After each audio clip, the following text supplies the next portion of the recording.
Okay, let's dive into this. Welcome to The Explainer. Today, we are unraveling a medical mystery that, quite frankly, haunts millions of people every single night.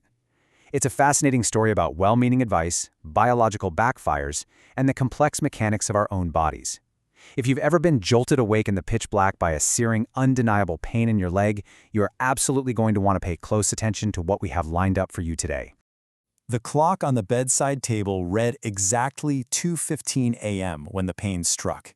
And we're not talking about a dull ache here. This was a violent, tearing agony that started right in the arch of 66-year-old Meena's left foot and shot straight up her calf like a literal bolt of electricity. Her toes curled involuntarily inward, locking rigidly into a claw-like shape.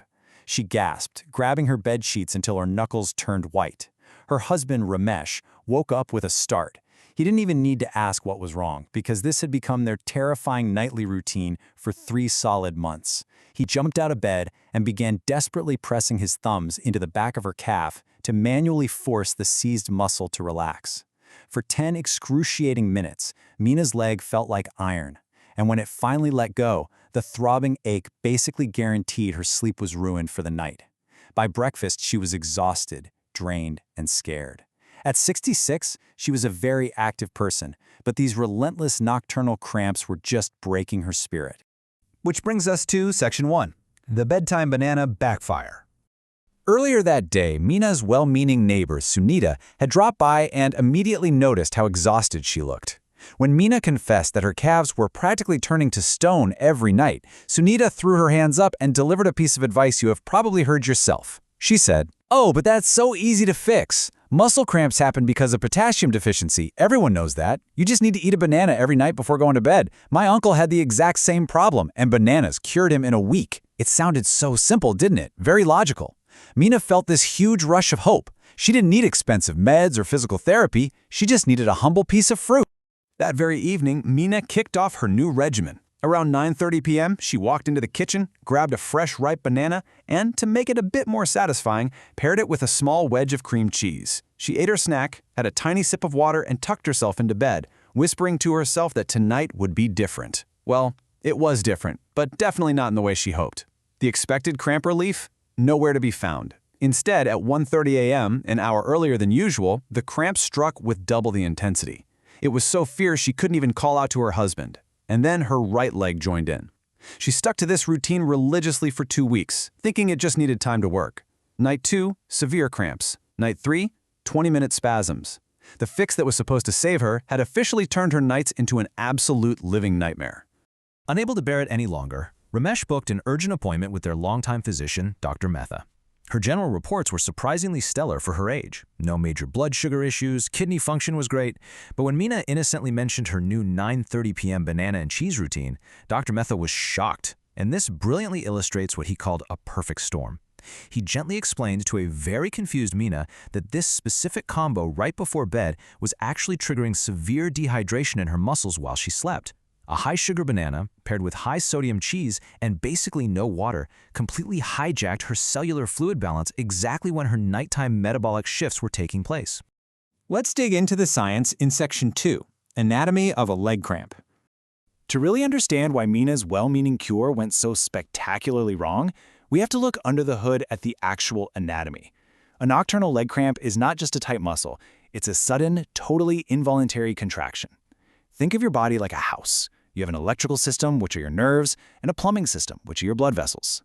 A cramp happens when there's a short circuit in the electrical gradient, usually from an electrolyte imbalance like potassium or magnesium, or a nasty clog on the plumbing, meaning blood flow isn't delivering oxygen and flushing out metabolic waste like it should.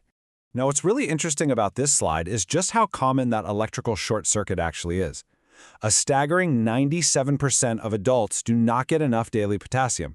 We need around 4,700 milligrams a day, but almost no one hits that target, largely thanks to modern, highly processed diets. Because this deficiency is so incredibly widespread, the whole eat a banana myth sounds like perfect medical advice. But as Meena learned the hard way, timing and context are absolutely everything. Here's the catch. Eating a high-sugar fruit right before bed triggers something entirely different.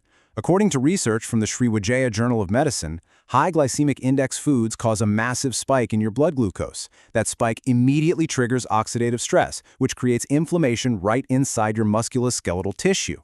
So instead of calming her muscles down, Meena's late-night banana was actively degrading the tissue, worsening her pain and ruining her recovery.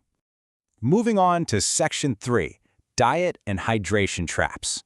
It's definitely not just late-night bananas we need to watch out for. Let's look at the broader picture because our daily dietary habits set up massive traps for our muscles without us even realizing it. Our modern diet is essentially a minefield. Highly processed and salty foods flood your system with excess sodium, which totally throws off the delicate fluid balance inside and outside your cells. Sugary snacks, they actively reduce magnesium availability and spike inflammation. Then you've got caffeine and alcohol. Both act as heavy diuretics, which means if you're drinking coffee all day or having a few glasses of wine at night without properly hydrating, you are literally flushing the exact essential electrolytes your muscles need right down the drain. But what if your diet is perfect? Section 4, the hidden vascular culprits. Let's move to and see how this builds a complete diagnostic picture when cramps just won't quit. We basically have three main trigger categories. We've talked about the electrolyte failures, the electrical short circuits. We also have medications. Common drugs like blood pressure diuretics or statins are absolutely infamous for flushing out minerals and causing cramps. But the most overlooked issue by far is vascular. If the plumbing fails, blood pools and metabolic waste builds up, which actively irritates the surrounding nerves and tissues until they seize. A major hidden vascular culprit here is chronic venous insufficiency, or CVI. In a healthy leg, you have tiny valves in your veins pushing blood back up towards your heart against gravity. But if those valves weaken, blood pools down in the lower legs. And that pooled blood is completely full of metabolic waste products. At night, when you are lying perfectly still and your calf muscles aren't pumping that blood upward, this stagnant waste irritates the nerves and triggers a massive cramp. It masquerades as a simple Charlie horse or restless leg syndrome, but make no mistake, it is a structural plumbing failure. And please keep this in mind because it is incredibly relevant to your long-term health. Nocturnal leg cramps affect roughly 40% of adults over the age of 50. 40%! This isn't just some rare, weird anomaly. It is a massive, widespread issue that deeply impacts your mobility, your sleep quality, and your overall well-being. Recognizing whether your cramp is just a nutritional slip-up or a serious vascular issue is the very first step to reclaiming your nights. Let's talk solutions in Section 5, Evidence-Based Cramp Relief. Okay, so what do you actually do in the exact moment a cramp strikes at 2 a.m.? The absolute best mechanical override is dorsiflexion. You have to forcefully stretch that contracted muscle. Pull your toes and your foot upward towards your shin. Next, if you're able to, stand up and apply your full body weight flat on the floor to stretch the calf even further. Finally, you want to firmly massage the muscle. You're trying to force blood flow back into the area to literally flush out the metabolic waste that is locking that tissue in place. So the crucial point is how we handle our nutrition so the cramp never happens in the first place. If you are going to supplement potassium, whatever you do not do what Meena did. Clinical studies consistently show that potassium is best absorbed when you split it between breakfast and dinner, and you must take it with a full meal. Dumping a high dose of potassium into an empty stomach or eating it right before sleep with high-sodium foods can cause serious GI distress and trigger the exact cellular dehydration you are trying to avoid. Consistency during the day is what actually matters, not some magic bedtime snack. Which leaves us with a pretty provocative thought to reflect on as we wrap up this explainer. Are your nighttime cramps simply a cry for balanced minerals throughout your day, or is your body actually trying to warn you about a much deeper vascular plumbing issue? The next time you are jolted awake in agony, remember that your body is desperately trying to communicate with you. Ditch the late-night kitchen myths, reevaluate your daily habits, and if the pain keeps up, please consult your doctor to find out exactly what your muscles are trying to say. Catch you next time.